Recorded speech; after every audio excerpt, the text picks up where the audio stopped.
Good evening. And I'm the Regional Director of the State Department of Environmental Conservation Office, right across the bridge in Long Island City. Thank you all for coming this evening to listen to another presentation by Mobil Oil Corporation and their consultants on the status of the cleanup of the oil plume in Greenpoint associated with Mobil Oil and some of the other oil companies that did business in this neighborhood. Before I begin, I would like to recognize elected officials and other community representatives that are here. I'm going to call off the list that I have, and if I've forgotten anyone or overlooked anyone, if you'd please raise your hand and identify yourself. Edgar Freud with the New York City Pollution Prevention, CAC. Thank you very much. Alfred Berkowitz, Greenpoint Civic Council Vice President. Good evening. Okay. Pat Ferris of Senator Connor's office. Hello. Irene Klementovich, Concerned Citizens of Greenpoint. Okay. T. Hunter of Senator Ada Smith's office. Had to leave. Marie Wallen, Community Board 1. And Mark Caserta, Borough President's office. And Barbara, should I be recognizing Barbara Mihalik? Newtown Creek Monitoring Committee. Who have I forgotten? I'm sorry. I either recognized too many or too few. Is there anybody else who wants to be recognized at the outset? Tonight, what I'd like to do is simply introduce the people who came with me from DEC, let the city introduce the folks who have come from their organization, and then turn it over to Mobil to introduce their people and put on their presentation. After that, what I'd like to do is, if you have questions or statements you want to make, I hope you filled out a card and gave it to Rob Lieblein at the door or to Gail Hines, because what I want to do is turn it open as soon as possible to questions and comments, so we move it along and focus on the areas of concern to you. First, if I could just introduce the people who came with me tonight. If you'd stand, Scott Christofoli. Scott's an attorney who came down from Albany, and he's working with us on water matters, including the Newtown Creek sewage treatment plant matters. Randy Austin. Randy's in charge of our spills unit here in Region 2, and he's well known to all of you. Ben Conlon, who is one of our key enforcement attorneys from Albany, and he's done a lot of spill work and has a long history of working on matters involving Mobil Oil and other oil companies. Gail Hines. Gail is an attorney in our regional office, and she's here tonight because she'll be working on air permit matters associated with the Newtown Creek plant. Tim Burns, our Deputy Water Regional Engineer in our New York City office, and Brian Mitchell, who works for Tim and spends a great deal of his time on the Newtown Creek project. And I'm missing, where's Mike Mulqueen? Mike, come on up front. Mike Mulqueen, who is the spills responder, who is dedicated to this project. And I think most of you probably met Rob Lieblein, who is our public affairs person. He's standing in the back of the room. And I have two officers here tonight, some of you may know. Officer Michael Jordan, and in the back of the room, Officer Thomas Graham. And from the city of New York, we have an equal cast, or greater. Bob Gaffolio, you want to stand up and introduce your folks? Thanks. I'm Bob Gaffolio. I'm Deputy Commissioner for Environmental Engineering. We're responsible for the planning, design, and construction of the... I want to thank the city of New York for sending so many people. This is not their burden to have these meetings. This is Mobil's burden and DEC's privilege to host them under the consent order. But because a number of the questions that the community has had in the past really relates to how is the remediation affected, if at all, by the New York City upgrade of the Newtown plant. The city folks have come out and forced tonight to be able to be responsive if you have concerns that really come within their knowledge. Before I turn the floor over to Mobil, I want to say that before you criticize me too much, I take responsibility for the fact that it's been more than a year since we've had our last update to you. The The bad news is it's been longer than you would have liked. The good news is I think we've got some positive things to report that have happened within the last year. I think you probably know a lot of those things already. I think you could see for yourself the tanks are down on the property that the city has taken over. In addition, Mobil took down tanks on another part of the property that they still control, the Monitor Street site. You know, progress has been made. I think that I'm happy to report that despite the level of anxiety a lot of us had and people in the community had, I think the level of cooperation between Mobil and the city has been excellent. There have not been site access issues that I'm aware of. I think they cooperate with each other, and that the ongoing remediation that Mobil continues to be responsible for, to my knowledge, has not impaired the city's ability to do what they need to do to comply with the Newtown Creek obligations they have, nor has their construction activity in any way impaired Mobil's ability to do what they need to do. And there are a number of other ways in which this is moving forward, and I don't want to anticipate all of those. I don't want to steal your thunder. If there's anything that is worth highlighting, maybe I'll mention it after Mobil finishes. So with that, I'd like to turn it over to Steve Trifoletti of Mobil Oil Corporation. Oh, I'm sorry. I want to recognize Jonathan Zaliski of Kenneth Fisher's office. Thank you for coming. Thanks, Mary Ellen. My name is Steve Trifoletti, and I hope this works. Okay. I'm responsible for Mobil's environmental projects in the Metro New York area. And can you hear me okay? Okay. Just some safety items to show you here. There's 2 exits, both to the right and left, in case we need them. But no, it really safety's a concern in case there's fire. Also, please, okay. Please watch out for the cords that are on the floor. You know, there's some tripping hazards here, so please be careful of those as the meeting goes on. Glad to be here. I just want to introduce my project team. First, Ida Walker from Mobil Public Affairs is here today, and Ida's right back there. Thank you for driving up. Rue Associates is our primary consultant on the Greenpoint project. Peter Gerbasi is here. Bill Fisher will be helping me tonight up here up front. And Jared Orris is our man day-to-day activities at the facility. First part of the agenda is to show you a short video, a 5-minute video, which really gives you the background on when the project started and give you kind of like an overview of the project. And after the video, I'm going to show you, give you a tour of, or review the project status and show you the site maps and the activity that we've had at the site. And then we'll be open for some questions. So if you give us 1 minute, we have to zoom in on this projector.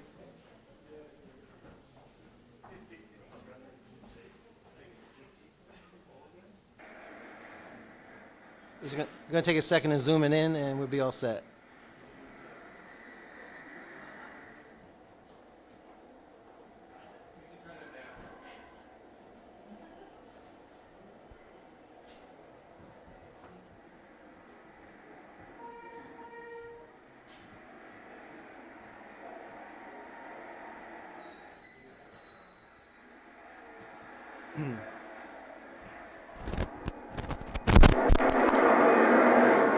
Early Dutch sailors named Greenpoint for the green grasses that once covered the land jutting into the East River. But homes, businesses, and industries have nestled side by side in Greenpoint for more than a century and a half now, transforming wilderness into a community.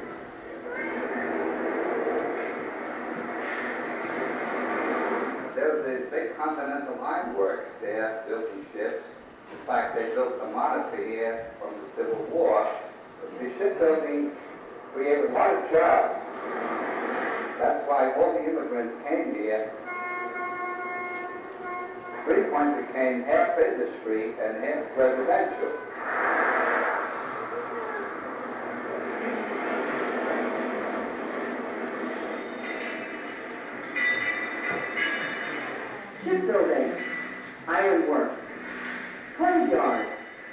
refinery brought jobs and tax money to Greenpoint. It was and is a close-knit community. It's a nice community, and I feel safe here. The people are very close, like you always feel that you don't only have to depend on your family, but your friends as well. In the early years, there were no known environmental concerns. But by the late 1970s, a problem became clear. What the New York Times called a kitchen soup of petroleum products had leaked deep into the ground along Newtown Creek. The Coast Guard spotted the first sheen of petroleum products in 1978, and a Meeker Avenue task force was formed to look into the problem. Next, Mobil, which has land along Newtown Creek, took over from the Meeker Avenue task force. The company found underground plumes of oil products at its former Brooklyn terminal, and a larger plume, not connected to the terminal, running along both sides of Meeker Avenue from Housman Street to the creek. The Meeker plume was deep, 45 feet underground. Mobil has not been the only contributor to the problem on the Greenpoint plume. It's been a number of oil companies, but Mobil stepped to the plate and took responsibility. Between 1979 and 1993, Mobil installed 16 recovery wells at the Brooklyn terminal site. The terminal was closed in late 1992, but the remediation work continued.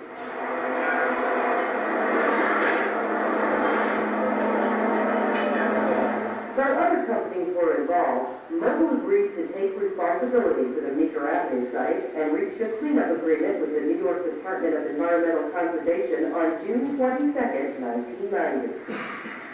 Mobil has been committed to the project since the beginning and is committed to the community in forming cleanups. Mobil installed monitoring wells, took soil samples, and performed other field tests in assessing the site to determine the size of the plume. The next step, finding places to put wells and other equipment needed for the recovery system, and negotiating with property owners. That took 2 years to accomplish. Once we were able to determine where we would situate our equipment, we started the system design. Working with the Department of Environmental Conservation, Mobil spent 2 years obtaining the necessary permits to install the recovery system. It was approved in June 1994. Since then, Mobil has built 6 well houses and a water treatment plant to strip oil products from the recovered water. We designed a dual-phase pumping system and water treatment for this project. It's a fairly simple system, but it's very effective in creating a cone of depression to recover the product so that we can meet our obligations here quickly. A dual-phase system means we're recovering both groundwater and free product at the same time. That's a very efficient product recovery system. The technology being used at the treatment plant is state-of-the-art. We recover the product at the remote well houses, and then we recover the groundwater and pump it to our treatment plant. The treatment plant uses an air stripping process to remove the contaminants from the groundwater, and then from the plant, we pump the water into the Newtown Creek after it's been cleaned. The recovered oil products are sent to approved recycling and processing centers for disposal. Since 1979, the Meeker Avenue Task Force and Mobil have removed 1.6 million gallons from the Meeker Avenue site, and Mobil has removed another 1.6 million gallons from its terminal, for a total recovery of 3.2 million gallons. With the recovery system in full operation, the plumes have begun to shrink, but efforts to speed up the process continue. Mobil and its outside consultants are continually looking to improve the system, to optimize what we have, and look for improvements as we go along. We're constantly tweaking the system, upgrading facilities, and trying to maximize the efficiency of our operation so that we'll be out here as short as possible. How old was Tank 69? What happens to the product when you recover? From the beginning, Greenpoint residents have taken an interest in the cleanup process. Asked for better communication. One big factor is the city's acquisition of part of the Mobil terminal site for the upgrade of its sewage treatment plant. They are taking over the property, and now we're concerned about how well they will be able to clean it up as opposed to the Mobil Oil cleanup. There's a lot of civic organizations here now, and everyone is trying their best to get people involved. A good portion of the activists are the seniors. You know, they watch everything that's going on, and then they'll bring the information back to the younger group, and now they're drawing in the younger groups and we're becoming aware for the seniors. For people growing up in Greenpoint, it has always been a special place with a rich cultural heritage. The community here in Greenpoint is a wonderful place to live. Greenpoint is a community with a reputation for meeting problems and solving them.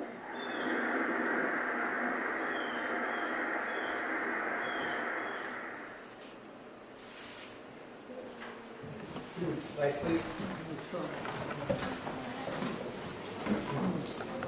Okay, that's basically an overview of the project in the field. We have a status report that we're going to hand out to you now. Just take a minute to do that, and if you just be patient, and it's coming right now.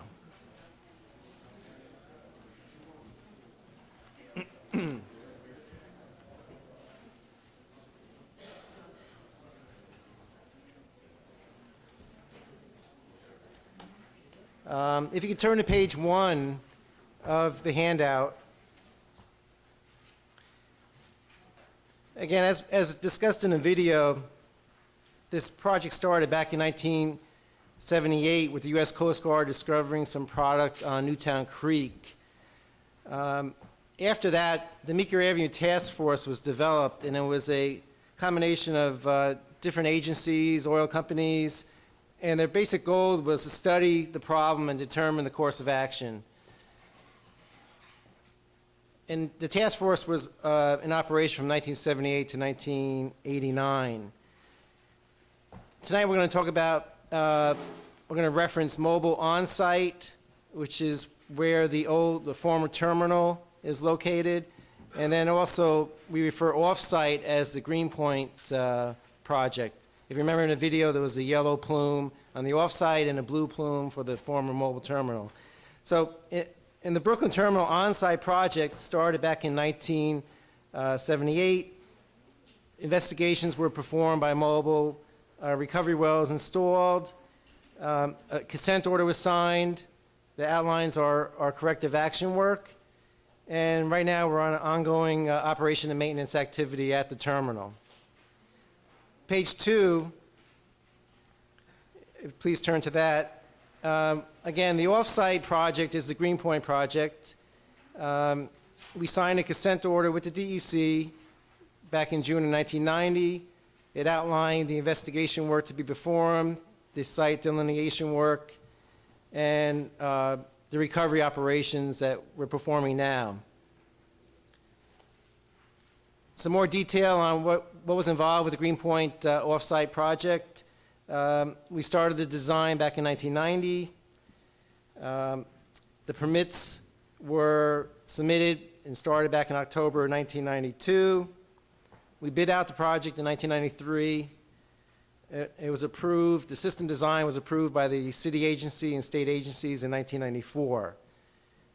Construction started soon after, and the remediation started, the system started September 1st, 1995. Again, this is the off-site remediation project. Right now, we're in an ongoing operation and maintenance of that facility. The next pages, next 3 or 4 pages are the common questions and answers that we received over the years. This is for your reference, and please read them if you have any questions on those. If you could please refer to the table, the first table, and this is a summary of our free product recovery summary. It's broken out into 4 different categories. First one is the on-site, the former Mobil terminal, and we have 3 different recovery efforts going on there. The off-site Greenpoint project, And then I referenced the Meeker Avenue Task Force project here. That was from 79 to 89. And then the Amico Terminal, we're including that product recovery in this status report. So total right now is 6,700,000 gallons total.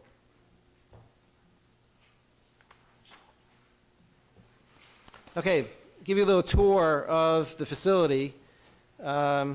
An overall tour, overall map of the facility.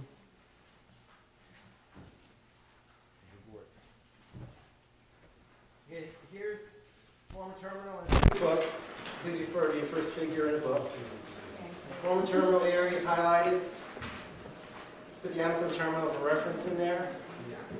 And Meeker Avenue Task Force, starting at the foot of Meeker Avenue. And then our off-site system, the Greenpoint project system, corner Meeker Avenue and Ridgewater Street. And next page, please, figure 2. Thanks, Bill. As short on the figure, though, there's distinct plumes that are shown. The off-site plume in yellow. Amico has a plume also, product plume. And then the former terminal property, we have a shallow plume, which is shown in pink, and the deeper regional aquifer plume is shown in blue.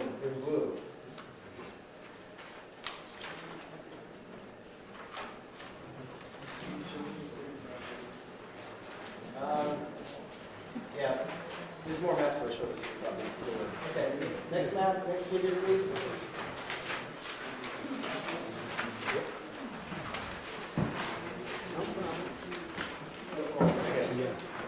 Okay, thanks. Okay, the on-site project. Again, just showing a little bit more detail. Shallow aquifer plume areas are in pinkish color. Okay, there's 3 distinct plumes. And then deeper aquifer is shown in blue. Okay, Mike asked me to mention the northern crude yard is where the DEP has taken over that property. And you'll see some additional charts in your figures on that property.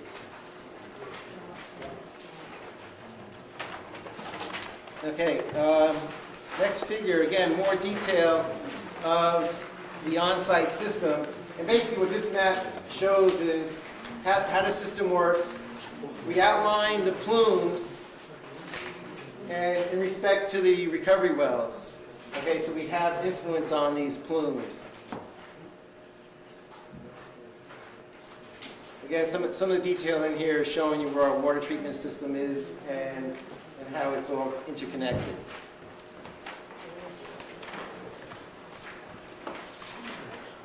Next figure, please. This figure gives you some detail about the DEP property now. It outlines, actually shows 2 outlines. One is the original spill from tank 69 is shown in a dotted hash line. That outlines the original extent of the plume. And now the darker line, the solid line, is the current inferred product plume area. And this plume is very thin. We're talking 0.25 inches of product. We've made a lot of progress in cleaning up this area. And we're just showing you the inferred plume area right here.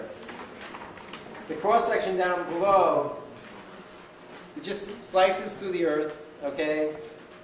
I told you about the shallow aquifer. The area in pink is really the thin product layer that's laying on top of the water table. It's a shallow water table. We do have a confining area before the regional aquifer in this area, confining meaning that hard soil, clay material, and just gives you a cross-section of that area. Next figure brings us back to the off-site project, the Greenpoint project.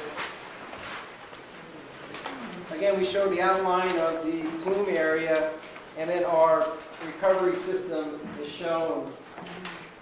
We have 6 well houses as well as a treatment building on Bridgewater Street. So we have the area covered for recovery.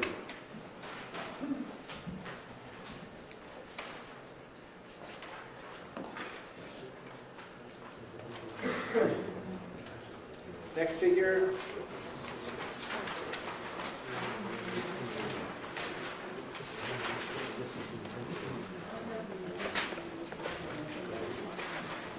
This figure gives you more detail about the free product plume. If you can see, there's contour lines drawn on the product thickness. The outline edge of the plume is basically at 0, and we have a 1-foot layer and a 2-foot layer that we've estimated.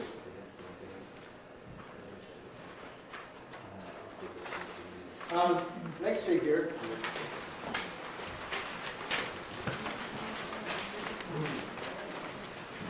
This was shown in the video, but just to give you a more clear explanation of it, we have a dual-phase system to recover this free product, and it's very simple. With the pumps off, we're showing here's a defining layer of the soil layer. The brown section is really where the free product is, the water table, and the blue area is just depicting the water area. When we start the pumps up, we have 2 pumps. We have a groundwater pump and a free product pump. When we start up the groundwater pump, what it's doing is it's creating a cone of depression, allowing the product to flow easily into the well. And then we just recover this free-phase product into storage tanks, underground storage tanks, and then we remove the product on a periodic basis. It's a very simple and effective system for recovering the product. The last chart is just to show you our progress on the off-site system over the months since it started.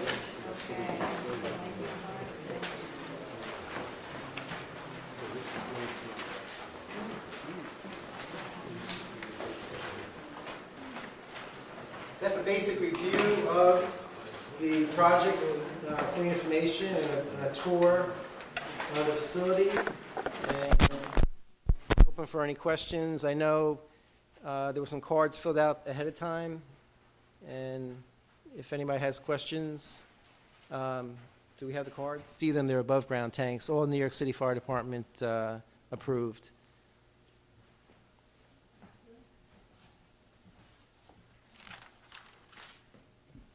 There were just a couple of things that I thought, I need to keep it simple.